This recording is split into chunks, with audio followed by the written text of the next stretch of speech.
At welcome po sa akin channel. Today papakita ko naman sa inyo paano yung ginawa kong pag-rescue or pagsalba ko sa aking Monstera Deliciosa na nalubog sa baha noong last year. Perwisyo yung baha na yan eh. So tara, tingnan natin paano yung ginawa ko. Kayang-kaya nyo rin to. At ito na nga yung aking kaawa-awang Monstera Deliciosa. Diba ang ganda-ganda nito dati? Ayan, so yan na siya ngayon. Malungkot na dahil nga nalubog sa baha. Yan. Kasi nung baha ng August yun eh. Pinatong ko yung mga halaman dyan sa upuan na yan. Eh, ang lalim-lalim ng baha. Lumubog yung pasimano na yan. So, umangat tong upuan, tas tumaob. So, nalaglag lahat ng mga halaman dyan sa floor. Di, ang lalim ng baha. So, yung dahon na lang nila yung naiiwan sa tuktok na nakagano, nakataas sa tubig. Kaawa-awa. So, di, ang tagal nun. Siguro mga 1 linggo silang nakalublob sa tubig dyan dahil ang taas ng tubig.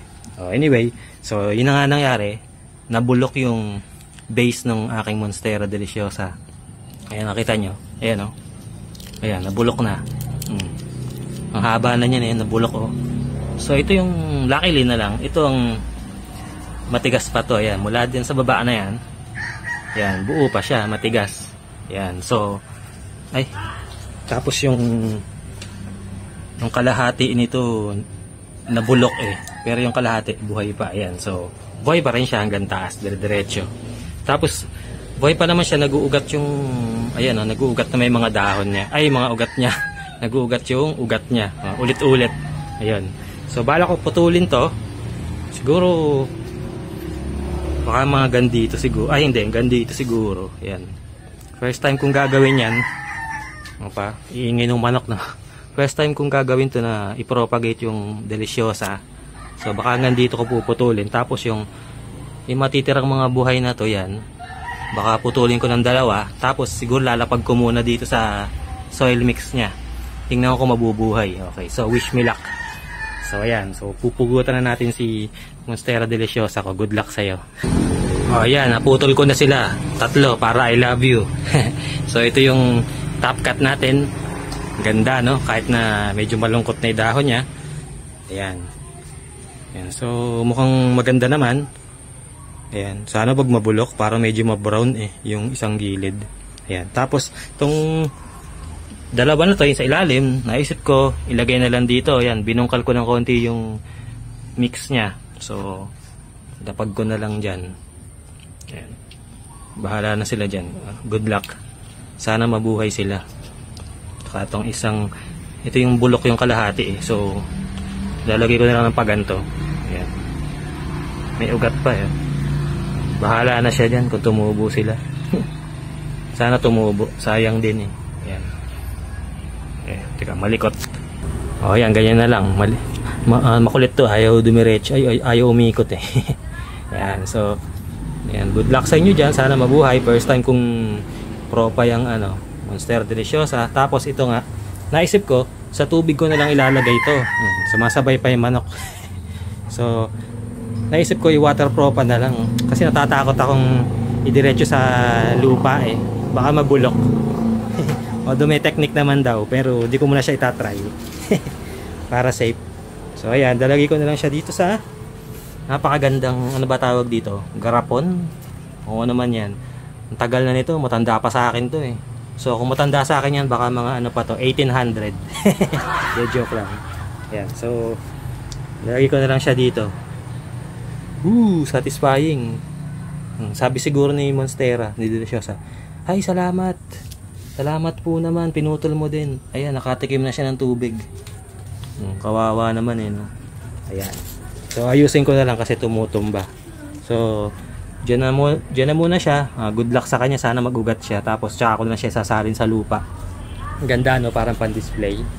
Ayan. Okay, so update ko na lang kayo kung magiging successful yung water propagation ko. Okay?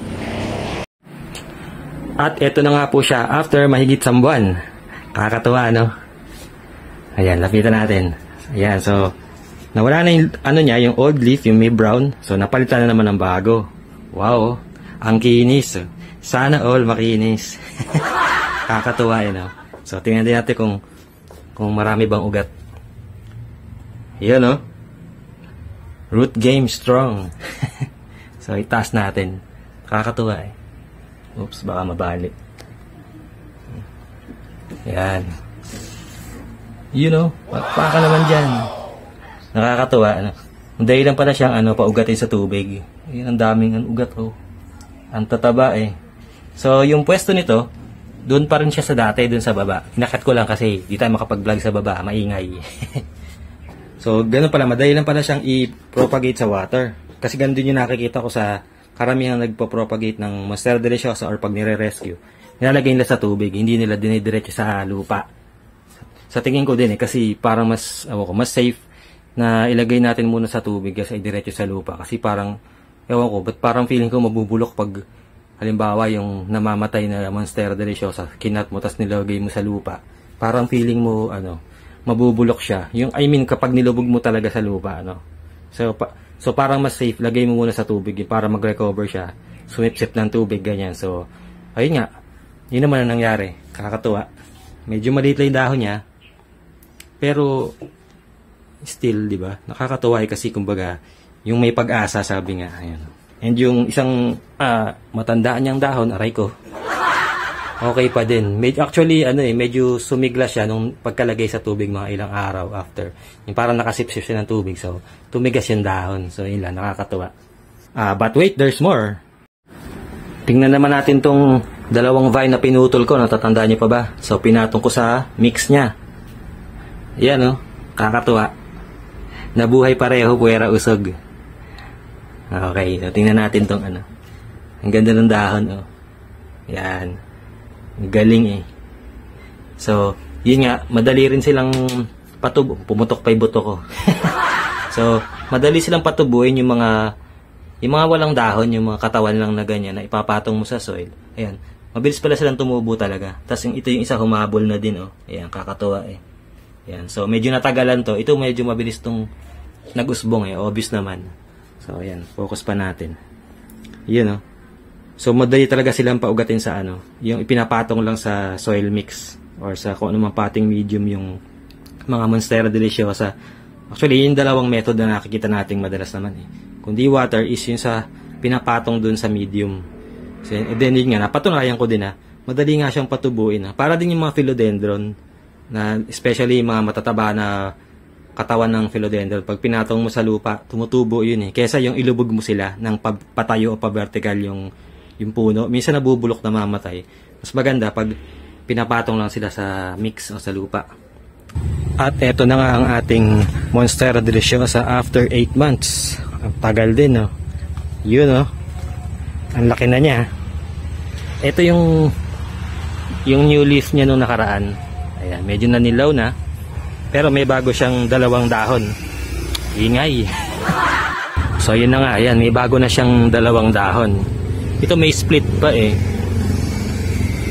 Pero itong isa, nawala yung mga split niya. Parang yung naging juvenile ulit siya or bumabata. Wow, sana all bumabata. Ayan. Tapos ito yung original niyang dahon nun. Medyo nasunog na sa araw ng summer. Tsaka, pinasuko nga pala siya. Ayan, para magtuloy-tuloy yung paglaki niya. Ayan, tas, ayan, dami na rin yung ugat. Ayan, ang ugat na. Kasi, nasa tubig lang siya na nakaraan, diba? So, para mas bumilis paglaki niya, dapat isasalit talaga natin sa lupa. Ayan. Okay. But wait, there's more. Ito na yung mga sanga lang nun. Ngayon, ang dami ng dahon, diba? Kakatuwa. Yung dati, nitsura niya nun, ayan, mga sanga lang, diba? Ayan. Ito, tsaka ito. Nabulok na yung dati niyang sanga. Ayan. Diba nun, walang kadahon-dahon. Tapos, after 8 months, parang parang ibang halaman na sila. Tapos, meron pang nag-unfurl na bago. Ayan, ganda. Walang split. Baby pa kasi. Ito, na-rescue na natin yung ating Monstera Deliciosa na madali lang din pala siyang patubuin. Yung mga namatay yung katawan, pag pinuto lang, ayan, mapapatubo din natin ulit sila. Tapos, yung mga vine, kagaya nito, madali din pala silang i-propagate. Ang bilis din, di ba? From zero na walang dahon, ngayon, ayan, napakadami ng dahon. Nakakatuwa. So, ayan, na-rescue na natin ang ating Monstera Deliciosa At naparami ko pa siya. Bali 3 na yung Monstera Deliciosa ko ngayon. 3 para I love you. So ano pa? So ano pa hinihintay natin? Tara. So ano?